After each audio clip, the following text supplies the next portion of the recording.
Hi guys, कैसे हो आप सब।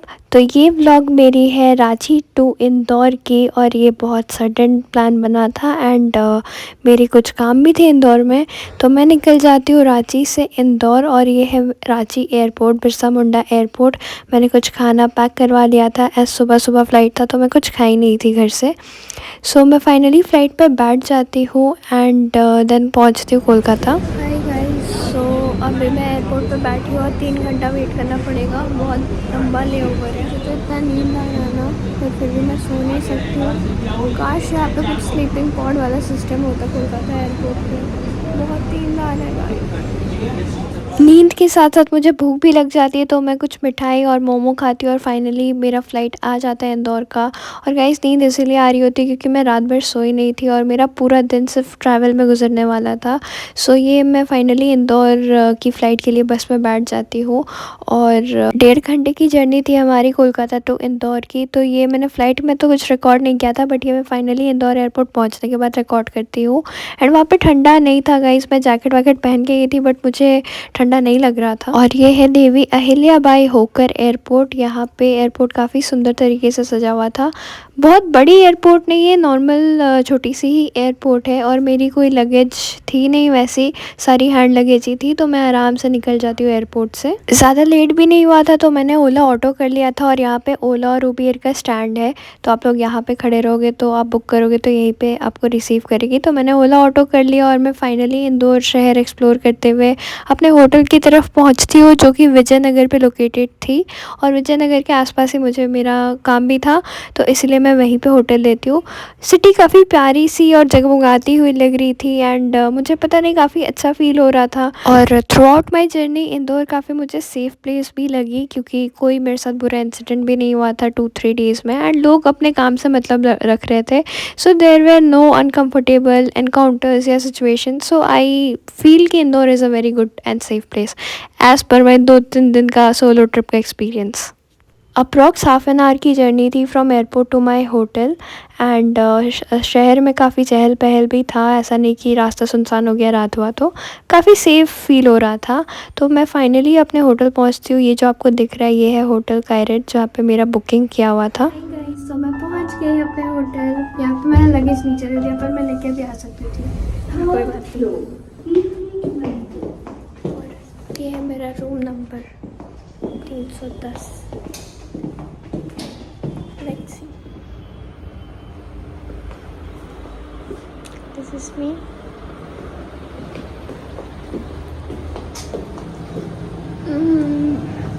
बाथरूम तो शुरू होते ही ख़त्म हो गया गाइस। चलो कोई बात नहीं, अकेली तो रहना है।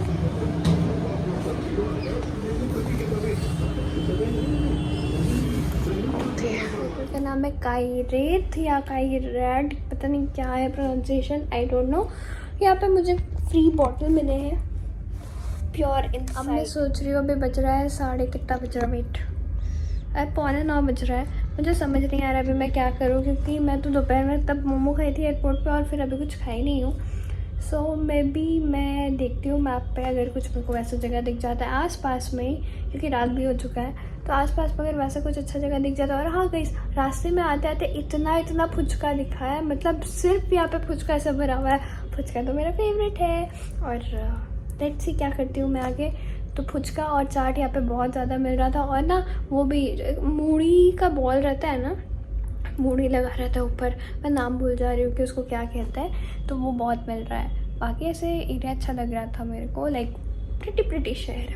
सो अभी देखती हूँ मैं अगर बाहर जाके कुछ खा सकूँ, या यहाँ पे देखती हूँ क्या चाट है। चलिए आपको भी दिखाती हूँ। वेट ऐसा देखते हैं जिसका मेरे को पता रहे प्राइस। 450, 350, हाँ ठीक है, प्राइस वही नॉर्मली है। ठीक है गाइस, फिर भी road side street food is best है कि नहीं।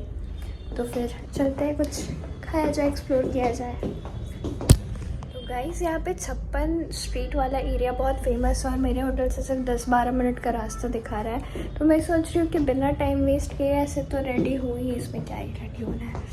तो मैं निकल जाती हूँ वहाँ पे, थोड़ा वहीं पे ट्राई किया जाए खाना। क्यों, कल ब्रेकफास्ट तो मेरा इंक्लूड किया ही हुआ है यहाँ पे। सो आज हल्का फुल्का कुछ खाया जाए, मेरा तो पेट भर ही जाएगा। तो चलते हैं फिर वहीं पे। तो बिना टाइम वेस्ट किए मैं निकल जाती हूँ 56 की ओर और 10 मिनट के अंदर मैं पहुँच भी जाती हूँ। और गाइस इतना भीड़, और सिर्फ भीड़ ही नहीं, इतना खाने का options, like I was so shocked, क्योंकि इस तरीके से तो मैंने नहीं देखा है आज तक। और सिर्फ लोग भरे पड़े हैं, और ऑब्वियसली 10 बज रहा होगा आई गेस, या 9:30 बज रहा होगा, तो 9-10 बजे के आसपास डिनर टाइम भी होता है, तो सारे लोग मौजूद हैं और सब कुछ मिल रहा था। सबसे पहले तो मैंने खाया फुचका, और यहाँ पे 12 फ्लेवर्स का फुचका मिल रहा था, which was truly delicious. Sweets में भी काफ़ी ऑप्शंस थे, और मोमो वगैरह तो बहुत जगह मिल रहा था।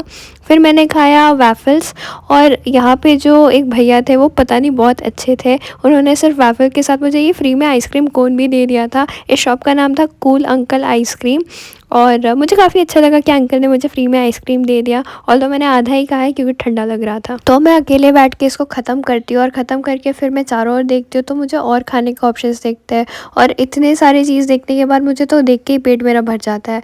पर फिर मुझे लगा कि एक क्रिस्पी चिप्स वाला जो है, आज तक मैंने बहुत बार देखा है बट कभी ट्राई नहीं किया, तो मैं वो भी ट्राई करती हूँ आखिर में। ये विजय चाट हाउस बहुत फेमस है, मुझे लगा ट्राई करना चाहिए, बट इतना चटपटा मैंने खा लिया था तो अब मुझे और मन नहीं कर रहा था। तो आप देख सकते हो काफ़ी सारे ऑप्शंस हैं, और हर एक चीज़ आपको मिल रहा था यहाँ पे, चाहे वो नॉर्थ इंडियन हो साउथ इंडियन हो, सब कुछ मिल रहा था यहाँ पे। ये पोटैटो वाला जो था, ये खाने के बाद पेट थोड़ा हैवी लगने लगा, तो मुझे लगा अब होटल चलना चाहिए, इससे ज़्यादा मैं खा नहीं पाऊँगी, और मैंने राइस भी रखा था होटल में। Hi guys, good morning. अभी बज रहे हैं सुबह के 4:30। लाइक मैं आके डायरेक्ट सो गई थी, मैं बहुत ज़्यादा टायर्ड हो गई थी। सो मैं वहाँ पे खाना वाना खाने के बाद बहुत कुछ मैंने खाया, और वो सब खाने के बाद मुझे आ गया बहुत ज़ोर से नींद, तो मैं रूम आई, फ्रेशन अप हुई, and then like I just slept, और मेरा नींद टूटा अराउंड 2:30। उसके बाद से तो अभी तो मैं उठी हूँ, कुछ काम वाम कर रही थी, और अभी मुझे सुबह उठना भी है। यहाँ पे ब्रेकफास्ट भी बुक किया हुआ है। ब्रेकफास्ट खा के आज मुझे बहुत सारा काम करना है, सो लेट्स सी क्या क्या होता है आज दिन में। मैं सुंदर लग रही हूँ। मैंने मेकअप नहीं किया अभी, चलिए कोई बात नहीं। बहुत सुंदर है वे। सो देखते हैं, आज बहुत सारा काम है, और आज क्रिसमस भी है, तो आज मैं आपको ये भी दिखाऊंगी कि मैं क्रिसमस के दिन इंदौर में क्या करती हूँ। अकेले क्रिसमस सेलिब्रेट करने में मज़ा नहीं आएगा, पर लेट्स सी क्या किया जाए। और हाँ, मैं तो आपको बताने ही भूल गई थी, वहाँ पे 56 जो रेस्टोरेंट नहीं, मार्केट है, वहाँ पे इतने सारे फूड स्टॉल्स है, सब कुछ मिलता है वहाँ पे। फुचका तो भाई भयानक टेस्टी है, मज़ा आ गया खा के, मतलब सच में बहुत टेस्टी है। और मैं क्या बताने, और हाँ मेरे साथ एक अच्छा चीज़ भी हुआ। फुचका थोड़ा तीखा हो गया था, तो मैं सोची कि कुछ और खाया जाए, तो मैंने वाफल खाया, और जहाँ पे मैं वाफल खा रही थी उसी के वहीं पे जो भैया थे, अचानक से ही वॉज लाइक कि आप आइसक्रीम खाओगे। मैंने बोला नहीं आइसक्रीम नहीं चाहिए, क्योंकि मुझे लगा क्यों ही बेकार खाओ, फिर वाफल भी खाऊँ आइसक्रीम भी खाऊँ। तो वो खुद ही आइसक्रीम का कोन मुझे दे दिया और बोलते कि लीजिए ये मेरे तरफ से आप खा लीजिएगा। आई एम लाइक कि वाह वाह, दुनिया में अच्छे लोग हैं, तो मुझे काफ़ी अच्छा लगा था और भैया का ये बिहेवियर। तो मैंने 56 जगह तो एक्सप्लोर कर लिया, लाइक मुझे पसंद भी आया, बट मैं कल क्या करूँगी, मतलब सॉरी आज क्या करूँगी, आज क्रिसमस भी है, तो मैं सराफा मार्केट चल जाऊँगी शाम में। लेट्स सी क्या किया जाए। मैंने सेफ्टी के लिए कुछ ऐसे कर दिया, वहाँ पे लॉक ऐसे लगा दिया कुछ कुछ करके, और यहाँ पे टेबल कुछ था उसको ऐसे लगा दिया, just to keep myself safe. Good morning guys, तो मैं जा रही हूँ अभी ब्रेकफास्ट करने, बहुत नींद आ रहा है, उसके बाद काम भी है। हाय गाइस, तो अभी मैं जा रही हूँ काम पे, और ये है मेरा आउटफिट, नहीं दिखेगा आप लोग को। Good bye. वेदर थोड़ी सी क्लाउडी थी, बट उतना नहीं था कि यहाँ बहुत ज़्यादा हैवी जैकेट लगे, तो मैं फाइनली अपना काम के डेस्टिनेशन पे पहुँचती हूँ रैपिडो के थ्रू, एंड फिर काम होने के बाद मैं वापस होटल पहुँच जाती हूँ कायरेट। हाय गाइस, बहुत नींद आ रहा है, तो सुबह उठने का मन नहीं कर रहा था, पर फिर भी मैं उठ के गई ब्रेकफास्ट करने, और फिर अभी ये मैं लंच मंगवा ली हूँ। मुझे बहुत नींद आ रहा है, बहुत ज़्यादा। हाँ मैं बहुत थक गई हूँ, और अभी फिर निकलना है कुछ देर में। नेक्स्ट वर्क को मैं शाम के लिए पोस्टपोन कर देती हूँ और मैं सो जाती हूँ कुछ देर। मैं अभी रेडी हो गई हूँ, क्रिसमस की शाम है और मैं जा रही हूँ काम करने, और काम के बाद अगर मैं सराफा मार्केट घूम सकूँ तो मैं उधर चल जाऊँगी। पर आप देख सकते हो कि मेरा खाना रखा हुआ है, तो थोड़ा सा मैंने बचा लिया था कि अगर मैं रात में खा लूँ। सो लेट्स सी, अगर मैं उधर ज़्यादा नहीं खाऊंगी तब यहीं पे आके खा लूँगी। So let's go, bye. शाम में इंदौर काफ़ी प्यारा लग रहा था एंड क्रिसमस भी था, तो चारों तरफ सिर्फ लोग ही लोग। तो मैं रैपिडो करके अपने काम के डेस्टिनेशन में पहुंचती हूँ और उसके बाद फिर मेरा काम जब ख़त्म हो जाता है तो आई एम लाइक कि अब क्या करना चाहिए। सराफा तो मुझे जाना था, वो एक प्लान था ही, बट उससे पहले मैं सोची कि मैं चल जाती हूँ C21 मॉल। एक चौराहा पे आके मैंने रुका एंड यहाँ से बस मिल रही थी, तो उस लोकेशन से C21 मॉल में सिर्फ मैं 5 रुपये में पहुँच जाती हूँ सिटी बस के थ्रू। एंड ये काफ़ी ईजी एंड कन्वीनियंट मेथड है, काफ़ी सेफ़ भी है, ये बस AC बसेस रहती है। सो आप आराम से सस्ते दाम पे पहुंच जाओगे अपने लोकेशन पे। काफ़ी भीड़ थी और ये भीड़ शायद इसीलिए भी थी क्योंकि क्रिसमस था, सामने सांता क्लॉज भी खड़े थे एंड बाहर जितनी भीड़ थी अंदर उससे ज़्यादा भीड़ थी। सब जगह सिर्फ लोग ही लोग, और बहुत लाइक कि आपको लग ही नहीं रहा होगा कि रात के 8 या 8:30 बज रहे हैं। तो सिर्फ लोगों की भीड़ थी और मैं पूरा मॉल एक्सप्लोर करती हूँ और उसके बाद फिर मैं चल जाती हूँ सराफा मार्केट। सराफा मार्केट मॉल से बस 15 मिनट्स के डिस्टेंस पे था और मैं इसीलिए भी जाती हूँ क्योंकि मुझे पता था कि 25 दिसंबर है तो भीड़ बहुत ज़्यादा होगा, तो रात में वो एरिया सेफ़ होगा एंड ज़्यादा दूर भी नहीं था। एंड सराफा मार्केट भी मेरे होटल से बस 10 मिनट के डिस्टेंस पे था, 10 से 15 मिनट के डिस्टेंस पे। सो अब देख सकते हो कि ये आई थिंक 10 बजे का एरिया होगा, 10 बज रहा होगा उस वक्त, और इतना भीड़, सब जगह भीड़। सबसे पहले मैंने खाया फुचका, उसके बाद jamun shots, this was really best and वो लोग रियल जामुन से बनाते हैं जो कि फ्रोज़न रहता है, तो काफ़ी टेस्टी था ये। एंड मैंने पहले तो टेस्ट किया, तो डायरेक्टली एक बार में मैंने पूरा पी लिया। इसके बाद मुझे अचानक से दिखता है कि यहाँ पे 10 फ्लेवर्स पानी पूरी था, बट मैंने ऑलरेडी खा चुका था तो मैंने और नहीं खाया। स्वीट्स के भी काफ़ी ऑप्शन थे, केसर रबड़ी मैंने ट्राई किया। और उसके बाद पूरे मार्केट पे बहुत भीड़ थी, फ्रूट चाट, टर्किश आइसक्रीम और नारियल का कुछ अनोखा सा डिश, बहुत कुछ था। मतलब मैं अगर काउंट करते करते थक जाऊंगी। और आप इनको तो जानते होंगे, ये फेमस कुल्फ़ी वाले हमेशा कुल्फ़ी पे ये सोना डाल के देते हैं, रियल गोल्ड। तो काफ़ी फेमस था, बहुत भीड़ भी था उस एरिया में, सब इनके साथ फ़ोटो खिंचा रहे थे। मुझे कुल्फ़ी खाने का बिल्कुल मन नहीं था, सो मैं दूसरे फूड ऑप्शंस की ओर जा रही थी।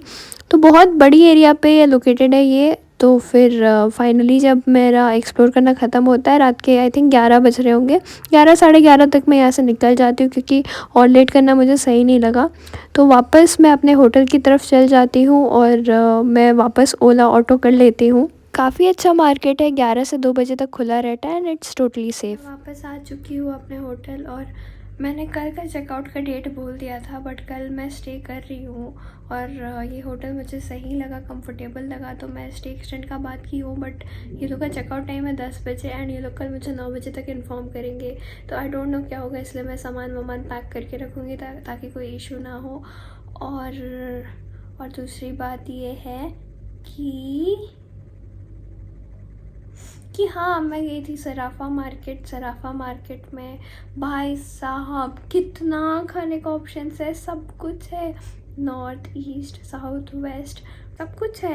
आई मीन सब कुछ था वहाँ पे, इतना कुछ खाने का ऑप्शंस, लाइक मैंने जो आज तक नहीं ट्राई किया था बट मैंने सुना था फेमस है, वो सब तो मैंने खा ही लिया। और बाकी मेरा खाना भी रखा हुआ है, तो जस्ट इन केस मेरे को रात में भूख लगे तो मैं यहाँ पे वही खाना खा लूँगी जो होटल पे दोपहर में मंगवाई थी। और क्या, और आज मुझे बहुत काम करना है, बहुत ज़्यादा काम करना है, इसीलिए मैं थोड़ी टायर्ड भी हूँ, बट थोड़ा सा मैं भी रेस्ट करके मैं थोड़ा काम कर। और ये था मेरा क्रिसमस, आज मैंने ऐसे क्रिसमस अपना सेलिब्रेट किया। तो गाइस अब हम जाएंगे सोने क्योंकि मैं बहुत थक गई हूँ, मुझे भी मेकअप उतारना है। ओके, मेकअप उतार के मैं सो जाऊँगी। और कुछ करना है नहीं, अब कल क्या होता है वो तो देखेंगे क्योंकि मुझे खुद नहीं पता कल क्या होगा। गाइस अगले दिन का आइडिया तो नहीं था बट बहुत अच्छा चीज़ हो गया। मैं रात में सोने से पहले मैं महादेव को बोली थी कि आप कुछ इंतज़ाम कर दो, मुझे ज्योतिर्लिंग जाना है। और बाई कैब वो बहुत ज़्यादा एक्सपेंसिव हो जा रहा था, अप्रॉक्स 4,500 5,6 हज़ार लग जा रहा था। बट महादेव आप जानते ही हैं मेरे से कितने क्लोज़ है, तो उन्होंने एक मिरेकल कर दिया एंड एक इंसान जो मेरा स्टोरी देख के रिस्पॉन्ड किए थे, ही कॉन्टैक्टेड मी। और उसके बाद फिर मुझे पता चला कि इंदौर से बसेस चलती है उज्जैन का, तो मैं 100 रुपये में पहुंच गई उज्जैन, और उज्जैन से ओमकारेश्वर में 225 रुपये में पहुंच गई थी। सो मेरे दोनों ज्योतिर्लिंग के दर्शन हो जाते हैं। और ये है महामृत्युंजय द्वार, जो इंदौर से उज्जैन जाने के रास्ते में आपको मिलेगा।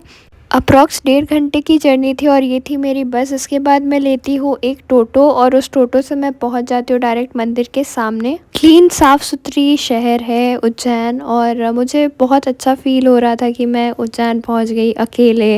लाइक महादेव का बुलावा आएगा तो कोई नहीं रोक सकता आपको, आप ज़रूर जाओगे ज्योतिर्लिंग। ये तो मुझे खुद विश्वास हो गया।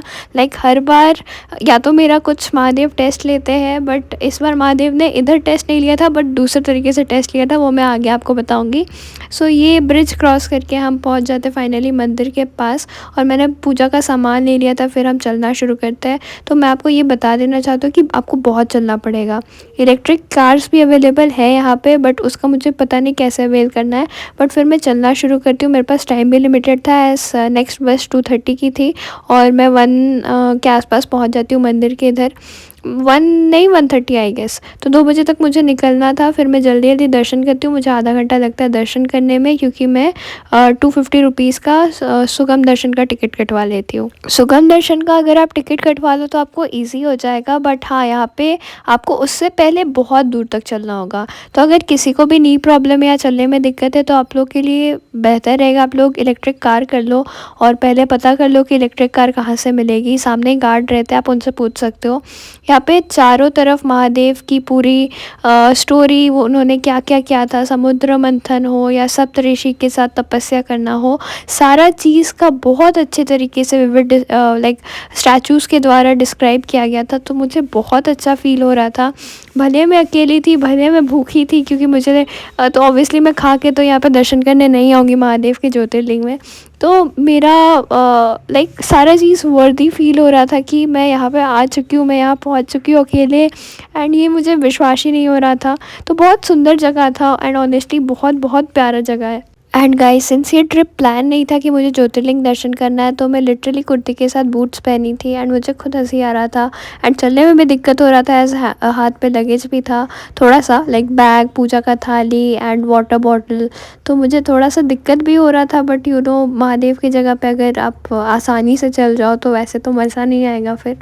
तो मेरे पास समय भी कम था। ये आप देख सकते हो, रावण ने जब बोला था कि मैं कैलाश को अपने लंका में ले जाऊंगा, तो बहुत सुंदर से सारी चीज़ को यहाँ पे दर्शाया गया है। मुझे बहुत अच्छा लग रहा था। ये समुद्र मंथन का पूरा स्टैचू बना के जो डिस्क्राइब किया गया है, तो बहुत अच्छा एरिया। इसके जस्ट लेफ़्ट साइड पे आपको कुछ नदी मिल जाएगा, नदी या पॉन्ड, मुझे वो या पता नहीं, मैं उधर नहीं गई थी। तो यहाँ पे मैं आगे जाके सुगम दर्शन का टिकट कटवाती हूँ। और हाँ, अगर आप ऐसे आओ तो एक छोटा सा बैकपैक लेके आना, क्योंकि आप देख सकते हो मुझे कितना दिक्कत हो रहा था, और खाली पैर ना ये ज़मीन पे थोड़ा चुभेगा भी। यहाँ पे आप टिकट कटवा के आराम से जा सकते हो। 4 नंबर वाली गेट से मैं गई थी, और मुझे हार्डली 20 से 25 मिनट लगा था दर्शन करने में। Although at last normal line और ये सुगम दर्शन की लाइन मर्ज हो जाती है, बट हाँ आपको उतना टाइम नहीं देना पड़ता है, तो ये ज़्यादा बेहतर ऑप्शन है।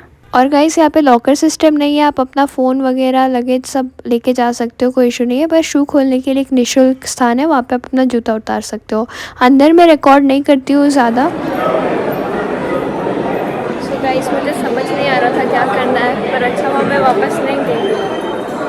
यहाँ पे बेसिकली द्वार 4 के पास आने के बाद मुझे समझ नहीं आ रहा था। एक इंसान ने बोला यहाँ पे नहीं होगा, एंट्री नहीं मिल रहा, आप दूसरी जगह से जाओ। मैं अगर वापस चली जाती तो मुझे देर हो जाता एंड शायद मेरा ओमकारेश्वर का बस भी छूट जाता। बट मैं वापस आई, एंड वापस आके मैंने गार्ड से पूछा तो उन्होंने बोला हाँ आप अंदर आ जाओ। तो यही चीज़ है कि यहाँ पे भी महादेव ने मेरा टेस्ट लिया, बट मैंने विश्वास रखा, और मेरा अराउंड 15-20 मिनट्स में दर्शन कंप्लीट हो जाता है। आसपास के सारे मंदिरों में दर्शन कर लेती हूँ, और फिर फाइनली मैं यहाँ से निकल जाती हूँ, क्योंकि मुझे अब आपको पता ही है बहुत चलना पड़ेगा। तो चल के फिर वहाँ पे दर्शन भी करने आना था, बस भी पकड़ना था, और मुझे बहुत ज़ोर से भूख लग गया था। हाय गाइस, तो मैं कुछ खाई नहीं हूँ और मुझे बहुत भूख लग रहा है, पर अभी मुझे 4 घंटे की बस जर्नी करनी है। उसके बाद मैं पहुँचूँगी ओमकारेश्वर। बहुत ज़्यादा भूख लग रही है, इसीलिए मैं सुबह से कुछ कर नहीं हूँ। लेट्स सी, कुछ पैक करवा लूँगी। बाहर मैं ढोकला और पोहा पैक करवा लेती हूँ और मेरे पास वो समय भी नहीं था कि मैं बैठ सकूँ। और गाइस इतना ख़राब रास्ता है ना उज्जैन से बस स्टॉप का, मेरा पूरा शरीर अकड़ गया था, मतलब सीरियसली। और मैं क्या बताऊँ, मेरा पूरे शरीर में दर्द हो गया था। ये बस स्टैंड है, यहाँ पे मैं पहुँच जाती हूँ, बस का वेट करती हूँ। अभी मैं बस का वेट कर रही हूँ और मुझे पता नहीं है कि कौन से कलर की बस है।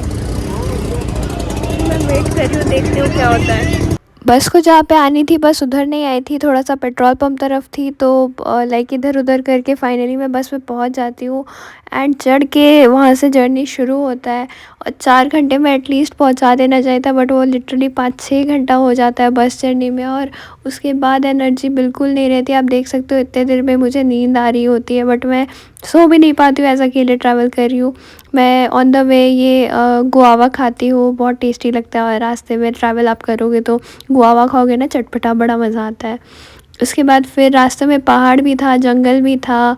अब महादेव को इतना दूर दूर पे ज्योतिर्लिंग बनाने कौन बोला था।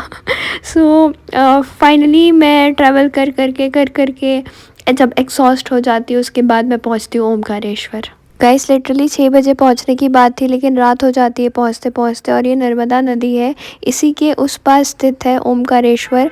बस में एक अच्छी चीज़ ये होती है कि मुझे एक फ़ैमिली मिल जाती है जो कि हैदराबाद से होती है, and they are very very good. Like आगे आप देखोगे तो हम साथ में ही फिर रहते हैं आश्रम पे।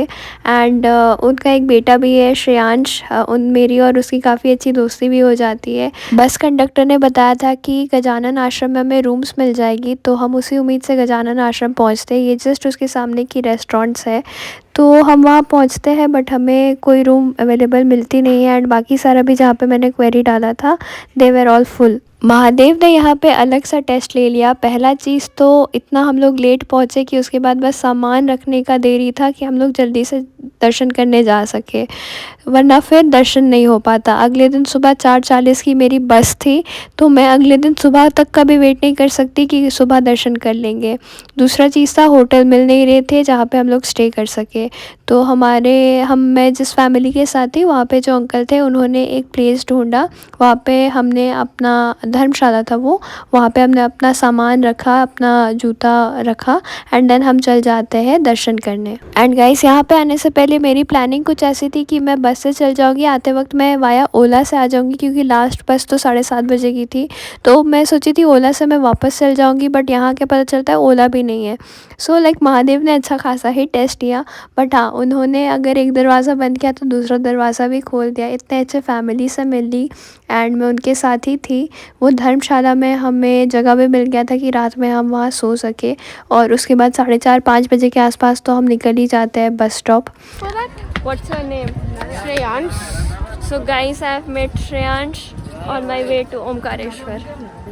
And my family too. Yeah. And they are really good. Look at how long the bridge is. I'm not sure I can walk that. You can. Go by this bridge. Yeah, both experience. सो यहाँ पे भी काफ़ी लंबा आपको चलना पड़ेगा। यहाँ पे 2 रास्ता है, इधर आप बोट से आ सकते हो और नहीं तो आप ये ब्रिज से आ सकते हो। यहाँ पे अप्रॉक्स 1.5 से 2 घंटा लगा ही था हमें लाइन पे, और फिर हम दर्शन करते हैं। तो इस तरीके से आपको जाना पड़ेगा लाइन लगने के लिए। एंड ये ब्रिज थी जो हम क्रॉस करके आए थे, काफ़ी सुंदर लग रहा था रात पे। एंड आपको मेरे शक्ल से समझ आ ही रहा होगा कि मैं कितनी ज़्यादा टायर्ड हो गई थी। सुबह से ज़्यादा कुछ मैंने खाया भी नहीं था, बस ढोकला और पोहा, और बस यही सब हल्का फुल्का में मैं ज़िंदा थी। और इतना लंबा जर्नी, इतना टायरिंग जर्नी। एंड अच्छा बात ये था ना कि गाइस मुझे बाद में पता चला कि उस दिन एकादशी थी, तो लिटरली मेरा एकादशी का व्रत हो गया था। तो मुझे बहुत अच्छा लग रहा था। At the end of the day हम मंदिर दर्शन करते हैं। मंदिर दर्शन करने के बाद हम थोड़ा डिनर कर लेते हैं। जस्ट मंदिर के बाहर एक होटल है, वहाँ पे रेस्टोरेंट है, वहाँ पे हम जाके खा लेते हैं थोड़ा। ये मंदिर इतने हाइट पे बनी है, लिटरली 8 फ्लोर्स अप्रॉक्स ऊपर है ये मंदिर। और बहुत ही, मतलब अगर बाई चांस ब्रिज टूटा तो एक साथ सब ख़त्म। बट हाँ, उतना नेगेटिव क्यों ही सोचना है। महादेव के पास आया, जो होगा होगा, जो महादेव चाहेंगे वही होगा, और वो सर आँखों पे है। सो हम फाइनली दर्शन कर लेते हैं। दर्शन में यहाँ पे वही 2 घंटे में दर्शन हो जाता है हमारा। और यहाँ पे एक बुरी बात ये है ना कि आप जब मेन जगह पे पहुँचोगे तो पंडित लोग आपको ढकेलते रहेंगे, लाइक दे डोंट केयर आप फीमेल हो मेल हो, ये बस आपको ढकेलते रहेंगे कि जल्दी से निकलो। इनको एटलीस्ट ये समझना चाहिए कि सब लाइन खट के आ रहे हैं, इतना टाइम दे के आ रहे हैं, तो एटलीस्ट कुछ देर के लिए शांति से दर्शन करने दें, बट वो आपको ढकेल देंगे लिटरली। तो फाइनली हमारा दर्शन जब हो जाता है तो हम वापस अपने आश्रम धर्मशाला जहाँ पे थे वहाँ पे जाते हैं, और धर्मशाला पे ये पोस्टर लगी रहती है। तो हम 4:30-5 बजे के करीब हम धर्मशाला से निकल जाते हैं, ऑटो मिल जाता है। ये सुबह सुबह वो एरिया पे फूल बिकना स्टार्ट हो जाता है। अब आप लोग सोच रहे होंगे कि मेरी बस तो 4:40 पे थी, तो मैं 5 बजे कैसे निकल सकती हूँ। सो गाइस, दिक्कत ये हुआ था कि जो धर्मशाला में हम लोग थे वहाँ के महाराज से मैंने बात किया था कि हम लाइक मेरी बस मोटक्का रेलवे क्रॉसिंग से छोड़ेगी। तो उन्होंने बताया कि मोटक्का रेलवे क्रॉसिंग सेफ़ एरिया नहीं है, एंड मैं अकेली फ़ीमेल ट्रैवलर थी। तो जो मैं फ़ैमिली के साथ थी उन्होंने भी बोला कि वो भी 4-5 बजे तक बस स्टैंड जाएंगे।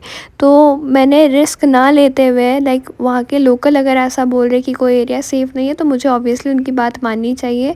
तो मैंने लाइक उस फैमिली के साथ ही 4-5 बजे मैं बस स्टैंड पहुँचती हूँ। बस स्टैंड जो ऑटो वाले भैया हमें छोड़ते हैं उनसे मैं बात करके एक प्राइवेट कार बुक करती हूँ, क्योंकि अब मुझे पता चलता है बस स्टैंड में कि 6-7 बजे से पहले कोई बस छोड़ेगी नहीं, एंड मुझे एनी हाउ 9 बजे तक इंदौर एयरपोर्ट पहुँचना था। सो बिना डिले किए मैं प्राइवेट कार बुक कर लेती हूँ एंड मैं सेफ़ली पहुँच जाती हूँ इंदौर। आप देख सकते हो मुझे बहुत ज़्यादा नींद भी आ रही होती है, बट हाँ, जो कैब ड्राइवर थे वो बहुत अच्छे थे, उन्होंने सेफ़ली मुझे पहुँचा दिया था इंदौर। रूम आ गई और रूम महक रहा है क्योंकि मैंने खाना बाहर डाला नहीं था, और अब भी मैंने डाला तो रूम बदबू आ रहा है। खैर कोई बात नहीं, अभी क्या ही करना है रूम में।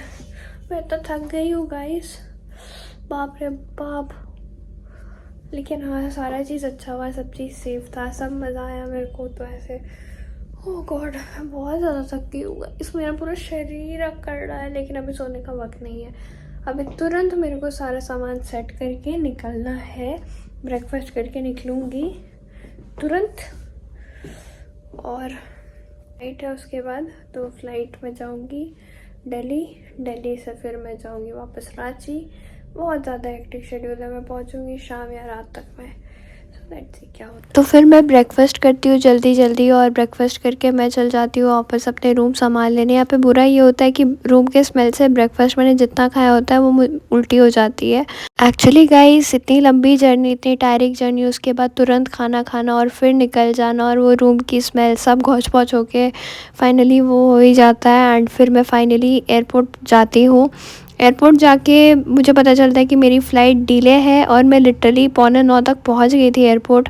पता चलता है कि 11 बजे 11:30 बजे तक फ़्लाइट आएगी। तो मैं वेट करती हूँ फिर फाइनली फ़्लाइट आ जाती है। यहाँ से मैं पहुंचती हूँ दिल्ली, एंड दिल्ली का भी वेदर ख़राब रहता है, तो वहाँ पे पहुँच के भी पता चलता है कि फ़्लाइट डिले है, जो दिल्ली टू रांची की फ़्लाइट है।